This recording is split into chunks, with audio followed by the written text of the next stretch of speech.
so far, certainly with the play of Dak Prescott. They look to continue their momentum from last week's thrilling win against the Giants as they get set to take on the Bears in Chicago in an interesting game Sunday. Troy Aikman's been watching Dak play. Here's what he thinks.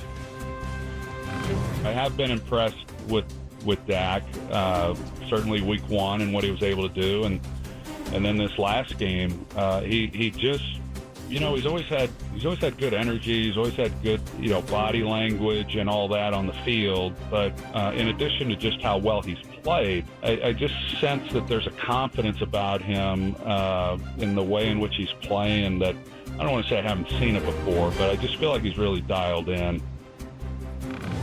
It's an interesting, Dak Prescott's an interesting player.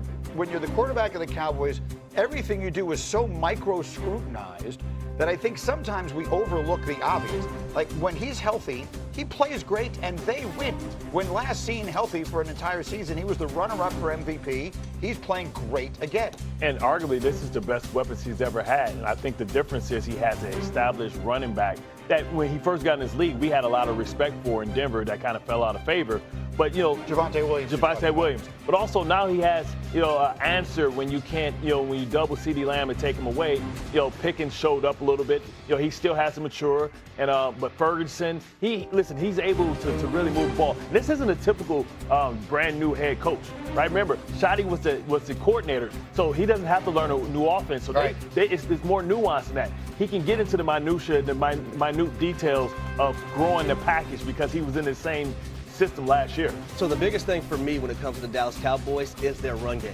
If you go back to 2024, 5 of the 7 teams that made the playoffs in the NFC, they were top 6 in rushing.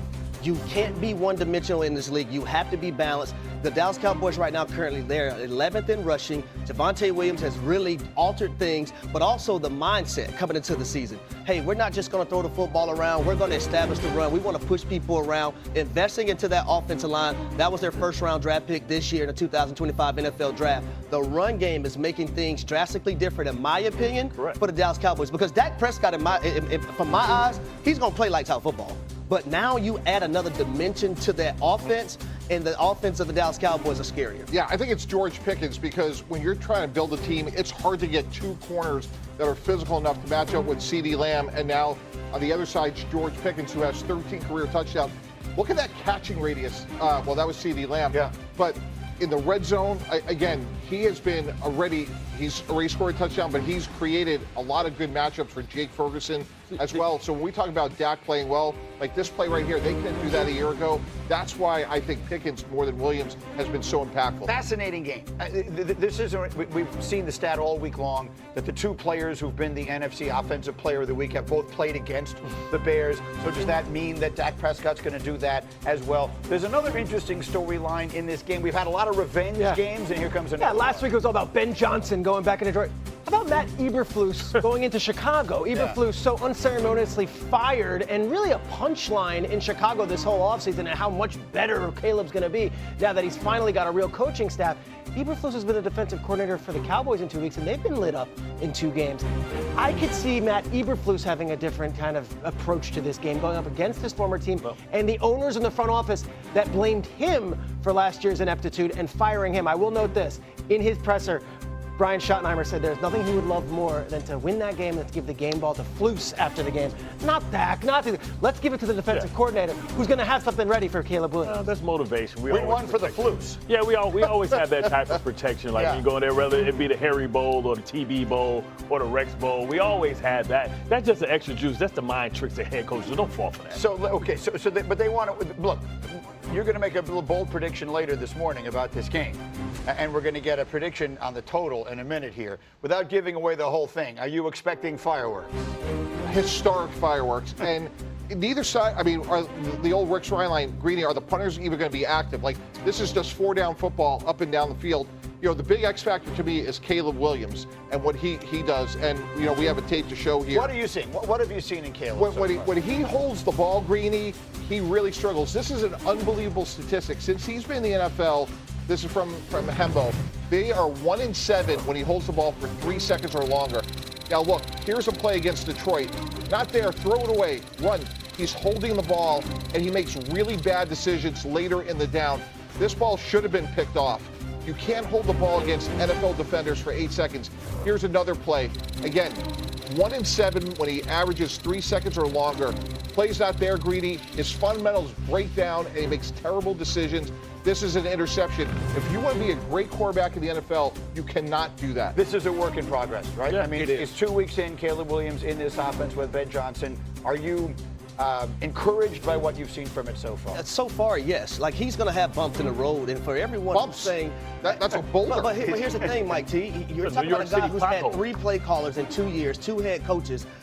Strip everything that you've learned about the game of football from the quarterback position before getting with Ben Johnson. So you're going to have those moments. When you try to get an alcoholic to stop drinking, it doesn't happen overnight. It takes time. Yeah, absolutely. And if you're looking for a little more motivation for the Bears right now, we're just putting it up on the screen. We all like the Cowboys in this game. We'll see what winds up happening. Meanwhile, we'll do an entire more or less based on this game as well. Get me Mr. Fortenbaugh back here. It's brought to you by ESPN Bet Sportsbook. Let's start with Dak Prescott's total, 264.5 passing yards. Joey going more or less? More. Prescott's been in the league since 2016. His career passing average is about 258 yards per game. So we're really not asking him to do a lot more here. Look at the banged up nature of the Chicago defense. Look at how they've been shredded throughout. Chicago will keep it competitive, which means Dallas will throw for 4 quarters, which means we'll go over the total here. Okay, and then how about on the other side then? If the Bears are going to keep it competitive, is Caleb Williams going to throw for more than 1.5 passing touchdowns? This is also a more. The analysis lies in a different quarterback, Russell Wilson, who's been in the league since 2012 and played 218 career games. Last week's game against this Dallas defense was the best passing game of his entire career. That concludes my analysis. Okay, fair enough. And then finally, Mike T just touched on it. The total in this one is huge, 50.5. Which way do we go? More, but it feels so easy. It's starting to worry me. I do think Chicago will be able to run the ball early in this game, and if they do, they can grind the clock and keep Dallas off the field, which might give us a better opportunity to bet in game and go over. But the reality is, I still think we soar over the total, so more. All right, if you agree with Joe's picks, we've made them into a parlay for Cowboys Bears. You can parlay them and find them on ESPN Bet Sportsbook app. Look for the more or less featured parlay on the homepage and in the parlay. Wow. So much for the Eberflus Our dog to the Dan dog. Graziano joining us for some Week 3 injury updates. Graz, let's start with the 49ers and Brock Purdy, who did miss last week in a win against the Saints with that toe injury. What's the latest on his status for Sunday against Arizona? Gary, Brock Purdy has been able to practice on a limited basis the last 2 days for the 49ers, which is something he did not do at all last week. He spoke yesterday and indicated that he's feeling a lot better. He actually said it could come down to how I'm feeling on game day. So if he's out there at practice again today and doing work, then this could be the kind of thing where it's a game time decision whether he feels good enough to go or whether it is a second straight week for the 49ers with Mac Jones, who played well enough last week that they're not too worried about holding Brock Purdy out another week if they have to. Big early September game. 49ers undefeated 2-0, taking on the Cardinals undefeated 2-0. Going to be a good one. Meanwhile, Jaden Daniels dealing with a sprained left knee. What are you hearing about his status for Sunday against the Raiders? I think this one's more in question, Gary. He has not been able to practice this week. And remember, their game last week was Thursday night, so there's even been extra time for him to get healthy. He wants to play. He wants to practice today. We'll see if they let him. If he doesn't practice today, then I think you can be pretty sure it'll be Marcus Mariota for the Commanders on Sunday. It feels like it's trending that way, even though Jaden Daniels wants to play, doesn't want to miss the game. The Commanders want to be extremely careful with him moving forward. Even if he can get out there and throw, they want to make sure he can move around, protect himself, all those things. So today will be a very important day, I think, for determining whether Jaden Daniels can play this week. And the Raiders coming off that loss last week against the Chargers, going into the nation's capital, looking to get a little bit of revenge. Dan Graziano joining us with the latest this morning on SportsCenter.